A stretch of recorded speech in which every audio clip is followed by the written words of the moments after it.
hozirgi paytda universitet diplomi har joyda ham kerak bo'lmaydi. Juda ham kerak deb o'ylayman, chunki o'zimizda diplom yo'q. Mana shunaqa ishda ishlab yuribmiz. O'qigan odam har doim bitta uровень balandda bo'ladi. Zamonaviy kasblarga universitet diplomi shart emas. Hayotiy bilim uchun kerak.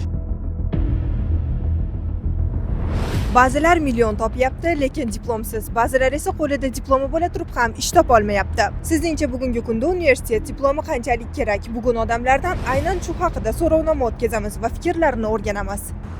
5-6 kurs talabalari ham ishga joylashish qiyin hozir. Universitet diplomi SMM sohasi, logistika sohasi, bu sohalar misol uchun diplom kerak emas. Universitetda ham faqat diplom uchun emas, bilim uchun o'qish kerak. Bilimsiz odam kimga qanaqasiga kerak bo'lishi mumkin?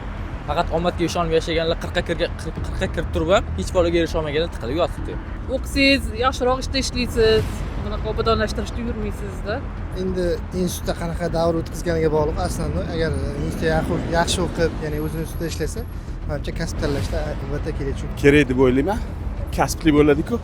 Kerak. Bilimdan tashqari tanish o'rtoqli. Hozirgi kunda ko'proq universitet diplomi emas, aksincha qanaqadir odamda o'zini naviklari kerak.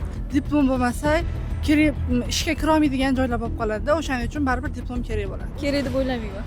Odam o'ziga hozir diplomi ko'p, bu odamlar bor-ku, ishsiz yuribdi-ku, o'shanga. Meditsinada ko'proq kerak bo'ladi, lekin biznes shunaqa loyihalarda kerak bo'lmaydi. Ba'zi joylarda muhim, ba'zi joylarda muhim emas deb o'ylayman. Muhimi ishbilarmon bo'lish kerak, shu hamma sohada. Diplom emas, o'zida bo'lish kerak. Voz ketmanglar.